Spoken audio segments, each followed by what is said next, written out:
안녕하세요. 저는 지금 마음이 정말 무겁습니다. 남편이 제 친정엄마에게 전화를 걸어 언성을 높이며 마치 제가 모든 잘못을 저지른 사람인 것처럼 난리를 친 겁니다. 그것도 이번이 처음이 아니라 벌써 두 번째입니다. 남편이 제게 화를 내는 것도 억울한데 친정엄마께까지 그런 식으로 전화를 하니 참을 수가 없었습니다. 저는 속으로 이게 과연 정상적인 부부 관계일까 하는 생각까지 들었어요. 저도 가만히 있지는 않았습니다. 시아버지 생신 때 온 가족이 모였을 때였습니다. 시부모님은 물론이고 시누이 가족과 시매부까지 다 있는 자리였죠. 그 자리에서 저는 남편에게 그동안 쌓였던 분노를 터뜨렸습니다. 너는 쌍놈의 집안에서 자라서 보고 배운 대로 똑같이 정신 나간 행동을 하는구나. 제 입에서 그 말이 터져 나왔을 때 주변이 싸늘하게 굳어졌습니다.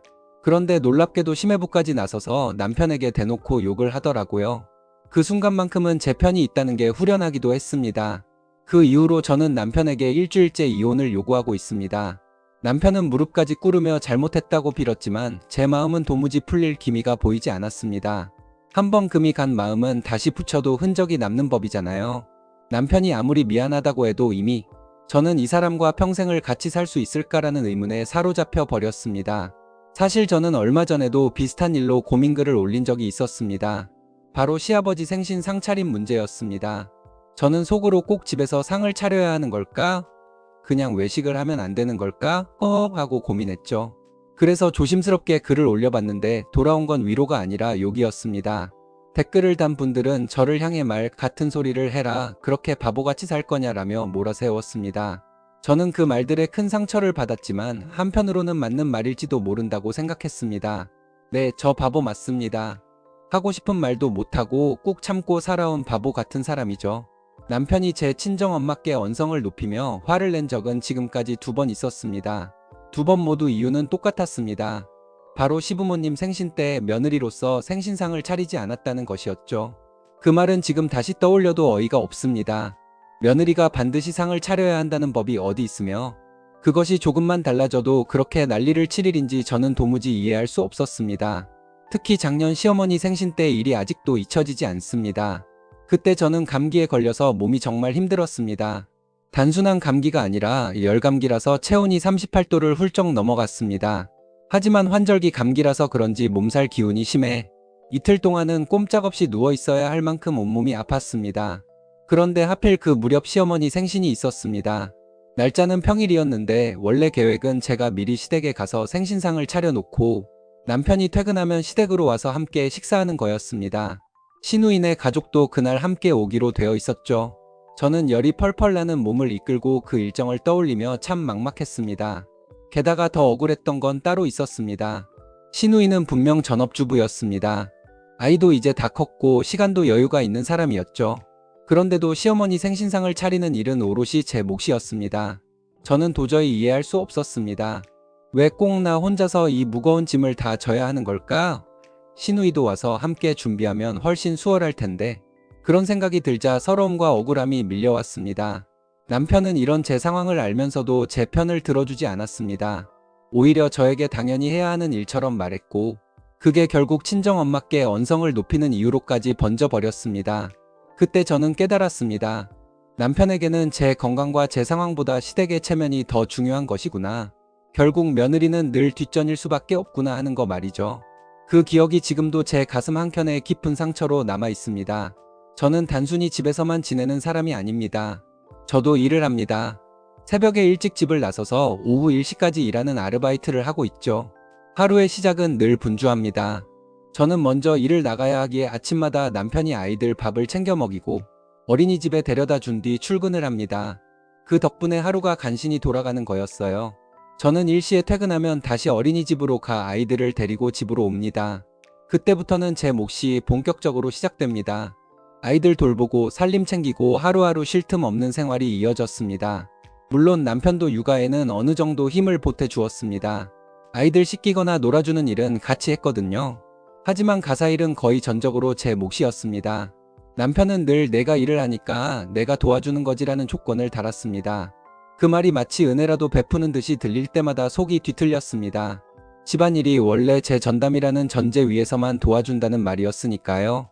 이번 시아버지 생신은 그래서 더 견디기 싫었습니다. 상을 차려야 한다는 생각만 들어도 가슴이 답답했습니다. 내가 집에서 놀고 먹는 사람도 아니고 이렇게 매일같이 일하고 아이들 키우고 있는데 왜 또 생신상까지 떠맡아야 하지? 하는 억울함이 치밀어 올랐습니다. 이미 1년에 2번 있는 명절 차례 음식도 제가 다 도맡아 했습니다. 거기에 1년에 4번씩 있는 제사 음식까지도 거의 혼자 감당했죠. 그런데도 이번에는 시부모님 생신상까지 차려야 한다고 하니 스트레스가 쌓이고 또 쌓였습니다. 솔직히 생신상 차리는 게 몸으로만 따지면 아주 큰일은 아닐 수도 있습니다. 장을 보고 하루 정도 고생하면 차릴 수 있는 일이긴 하죠. 1년에 이틀 더 고생한다고 생각하면 못할 것도 없겠다라는 이성적인 생각도 순간 스치곤 했습니다. 하지만 마음이 문제였습니다. 하고 싶지 않은 일을 억지로 떠맡아 하는 게 더 고역이었거든요. 그 마음이 꺾이니 의욕이 생길 리 없었습니다. 결국 저는 속으로 수없이 되뇌었습니다. 왜 다 함께 모여 고깃집에 가서 식사하고 케이크 자르고 축하해주는 방식은 안 되는 걸까? 왜 굳이 며느리 혼자 상을 차려야 한다는 전통에 매여 있어야 하는 걸까? 그 생각만 하면 더더욱 상을 차리기가 싫어지더라고요. 저희 결혼할 때 시댁에서 받은 것은 단 하나도 없었습니다. 집 한 채는커녕 예단이나 예물비조차 도움받은 게 없었죠. 모든 것은 저와 남편이 함께 모은 돈 그리고 친정에서 도와주신 지원으로 꾸려나갔습니다. 지금 우리가 살고 있는 터전은 오롯이 저희 힘과 친정의 도움으로 이루어진 셈입니다. 그래서 저는 늘 마음속으로 시댁에는 빚진 게 없다고 생각했습니다. 물론 경제적인 면에서 보면 남편이 가정의 대부분을 책임지고 있습니다. 저보다 수입이 훨씬 많으니까요.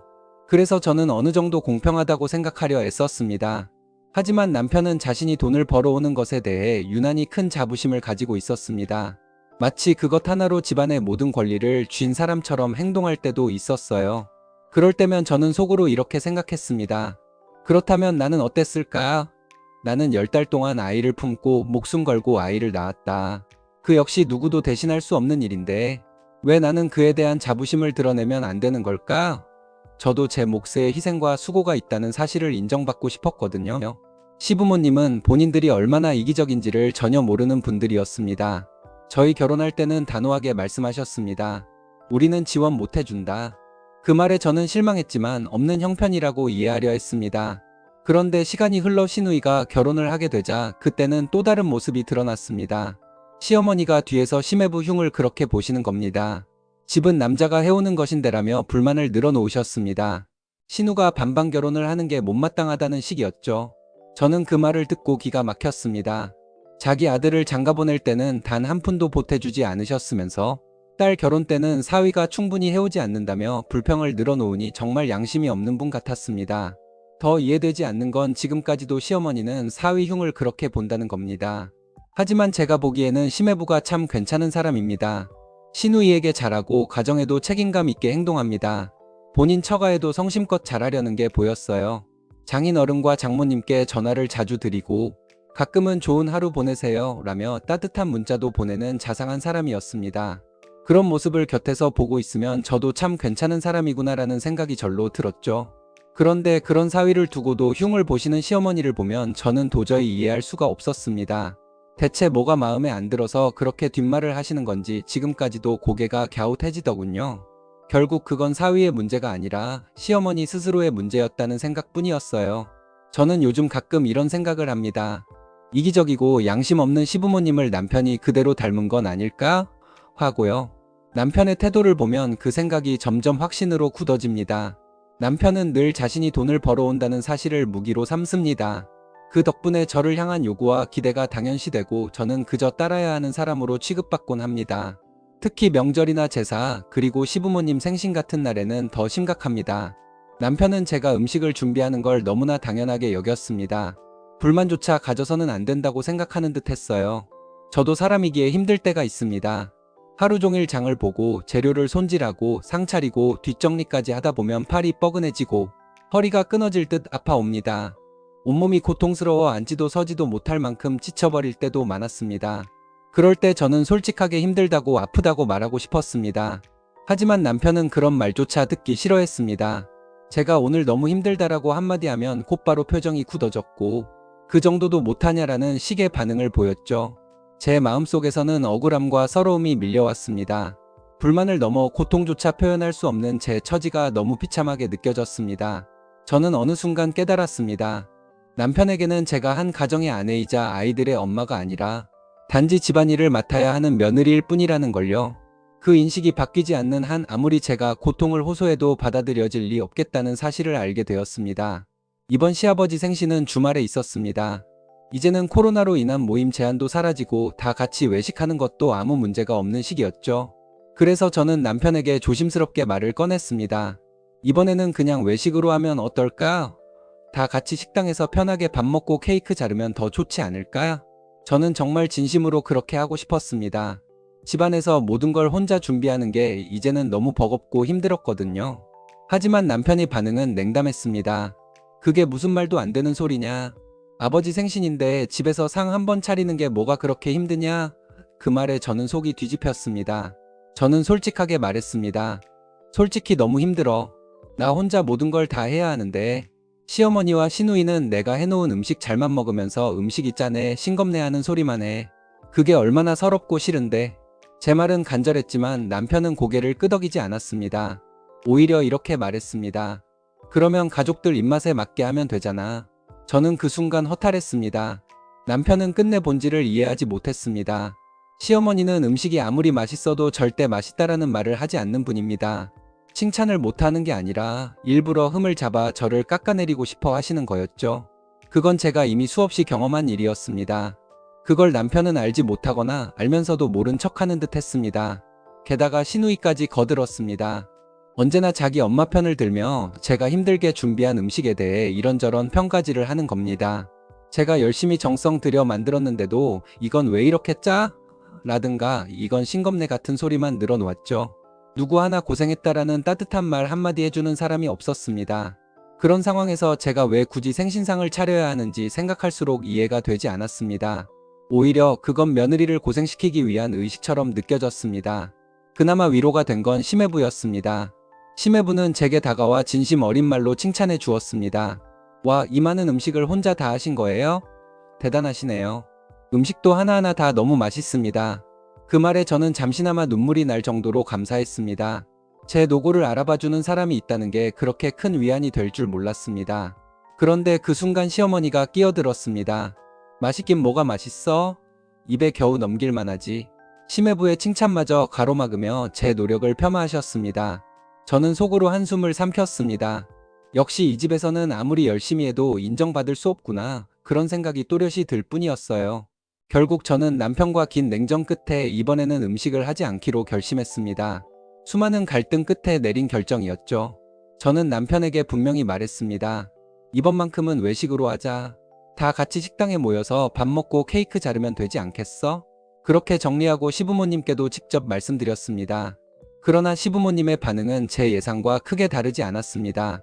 오히려 기분이 상한 기색이 역력했습니다. 됐다고 해라. 생일이고 뭐고 다 필요 없다. 자식들도 다 필요 없다. 그렇게 말씀하시더군요. 순간 저는 역시나 싶었습니다. 단순히 방식을 바꾸자는 제안을 해도 늘 이런 식으로 서운함을 핑계 삼아 저를 압박하는 것이었거든요. 남편은 곧바로 저에게 화를 냈습니다. 그깟 생신상 한 번 못 차려서 집안 식구들 다 모이게 못한 게 말이 되냐? 부모님 생신도 너 때문에 그냥 지나가게 생겼잖아. 너처럼 정신없는 사람이 있는지 주변에 물어봐라. 말끝마다 저를 몰아붙이는 남편의 태도에 저는 치가 떨렸습니다. 저는 울컥해서 대꾸했습니다. 왜 시부모님 생신상을 꼭 나 혼자 차려야 하냐고? 시누이는 전업주부다. 딸로서 부모님 생신상을 차리면 안 되냐고? 제 목소리에는 억울함과 분노가 한꺼번에 섞여 있었습니다.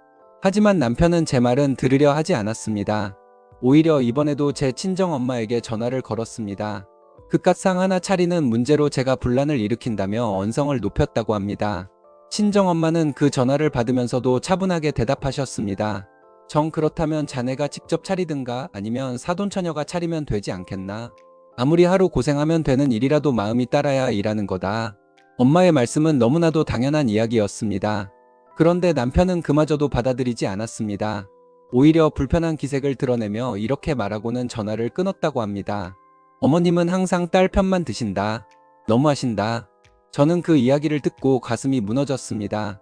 제 친정엄마까지 남편의 화풀이 대상이 된 것 같아서 더는 참을 수가 없었습니다. 결국 이번 일로 저는 확실히 깨달았습니다. 남편에게는 제 고충이나 제 입장은 중요하지 않다는 걸요. 그는 늘 시댁의 편에만 서 있었고 저를 이해하려는 노력조차 하지 않았다는 걸 뼈저리게 알게 되었습니다. 며칠 뒤 친정엄마에게 전화를 받았습니다. 엄마는 조심스럽게 말씀하시더군요. 또 사위가 전화를 해서 화를 냈다. 그 이야기를 듣는 순간 제 속에서 불이 치솟았습니다. 엄마는 차분히 말했지만 그 목소리 너머로 상처와 피로가 묻어났습니다. 결국 엄마는 단호하게 말씀하셨어요. 나는 이제 다시는 그 사위 얼굴 안 보겠다. 제 귀에 꽂히는 그 말이 너무나 무겁게 느껴졌습니다. 아빠 역시 크게 화가 나 계셨다고 합니다. 딸 잘못 시집 보낸 탓에 평생 속 썩는다는 마음에 분노와 서운함이 함께 푹 받치셨던 거겠죠. 그 말을 듣고 나니 저는 도저히 못 참겠다는 생각이 들었습니다. 내가 결혼 잘못해서 부모님 마음을 이렇게 상하게 하는구나 하는 자책감과 분노가 한꺼번에 밀려왔습니다. 그러면서 제 머릿속에는 이상한 생각이 하나 스쳤습니다. 시아버지도 젊었을 때 똑같이 행동했다지? 들은 이야기로는 시아버지가 젊을 때에도 사사건건 시어머니, 친정에 전화를 걸어 딸 교육을 어떻게 시켰길래 저러냐라며 소리를 지르곤 했다고 합니다. 순간 저는 깨달았습니다. 이건 단순히 남편이 문제가 아니라 집안 내력이구나. 그렇게 막말과 고압적인 태도를 대물림하는 집안, 그게 바로 제가 들어온 집안이었던 겁니다. 정말 이런 상놈의 집안이 또 있을까 하는 생각이 들었네요. 그 후 맞이한 시아버지 생신은 결국 그냥 넘어가지 않았습니다. 외식을 하기로 결정이 났고 시누이가 직접 고깃집을 예약했습니다. 솔직히 저는 가고 싶지 않았습니다. 몸도 마음도 이미 지쳐 있었고 더 이상 그 사람들 얼굴을 보고 싶지 않았거든요. 하지만 남편의 끊임없는 성화와 압박에 못 이겨 결국 따라가게 되었습니다. 식당에 도착한 저는 일부러 말을 줄였습니다. 표정도 굳은 채 앉아 있었고 억지로 웃을 힘조차 없었습니다. 그러자 시부모님과 시누이는 저에게 아예 말을 걸지 않더군요. 마치 없는 사람처럼 취급하는 듯 했습니다. 시간이 지나고 식사가 거의 끝나갈 무렵 시어머니가 드디어 입을 여셨습니다. 너는 생신상 한번 차리기 싫어서 이렇게 여러 사람 불편하게 만드는 거냐? 그 말은 제 가슴을 후벼 파는 칼처럼 꽂혔습니다. 이어서 하시는 말이 더 가관이었습니다. 생각 같아서는 사돈에게 전화를 해서 따져보고 싶다. 그 순간 저는 더는 참지 못했습니다. 마음속에 쌓여있던 울분이 폭발하고 말았죠. 저는 참다 못해 말을 꺼냈습니다. 안 그래도 땡땡 아빠가 우리 엄마에게 전화를 걸어 소리 지르고 난리를 친 적이 있습니다. 그것도 이번이 두 번째입니다. 부모님은 이제 사위 얼굴은 다시는 안 보겠다고 단단히 마음을 굳히셨습니다. 제 안에 쌓여있던 분노가 그대로 묻어나왔습니다. 그러자 시어머니는 표정을 굳히며 대답하셨습니다. 내가 잘못했으니 그럴만하지 않겠니? 그 순간 저는 치밀어 오르는 화를 억누르지 못했습니다. 저는 곧바로 받아쳤습니다. 그럼 아버님이 젊으셨을 때 어머님 친정에 전화를 걸어 딸 교육을 어떻게 시켰냐고 소리 지르셨던 것도 다 그럴만한 일이었단 말씀이십니까? 순간 시어머니는 말문이 막혔는지 아무 대꾸도 하지 못하셨습니다. 제가 평소에는 참으며 입을 다물고 있었지만 이날만큼은 더는 물러서지 않겠다는 결심이 굳게 자리 잡고 있었죠. 저는 이어서 목소리를 높였습니다. 결혼할 때 해주신 것도 없으면서 왜 그렇게 많은 걸 바라시는지 모르겠습니다. 아들도 있고 딸도 있는데 왜 유독 며느리에게만 그런 걸 바라십니까? 저로서는 도무지 이해할 수가 없습니다. 제 말에 방 안 공기가 얼어붙는 듯 했지만 저는 개의치 않았습니다. 마음속 깊은 곳에서 꾹꾹 눌러왔던 말들을 쏟아내는 순간이었거든요. 그리고 다시 이어 말했습니다. 아들 결혼할 때는 단 한 푼도 안 보태주셨으면서 신우 결혼할 때는 왜 시매부가 집을 해오지 않는다며 지금까지 흉을 보시는 겁니까? 그게 과연 말이 됩니까? 같은 부모라면 아들과 딸을 똑같이 대해야 하는 거 아닙니까? 제 질문은 날카로웠고 시어머니는 당황한 기색을 감추지 못했습니다. 시어머니는 순간적으로 시매부의 눈치를 살피셨습니다. 하지만 시매부는 이미 얼굴에 감정을 고스란히 드러내고 있었습니다. 억지로 표정을 관리하려 했지만 눈썹과 입술이 굳어져 있었고 차마 시어머니 쪽을 똑바로 보지도 못했습니다. 오히려 그 모습에서 저는 약간의 위안을 느꼈습니다. 최소한 시매부는 상황의 부당함을 인식하고 있다는 뜻이었으니까요. 그날 저는 시어머니의 침묵과 시매부의 굳은 표정을 동시에 보며 제 말이 결코 틀리지 않았음을 다시 확인했어요. 저는 더 이상 숨기지도 돌려 말하지도 않았습니다. 앞으로는 시부모님 생신은 물론이고 명절이든 제사든 저는 아무것도 하지 않겠습니다. 제 목소리는 단호했습니다. 그동안 뼈 빠지게 고생해도 수고했다는 말 한마디 듣지 못했고 오히려 안 하면 우리 친정 부모님께 전화해서 고성만 지르는 남편과는 이제 이혼하고 싶은 마음뿐입니다.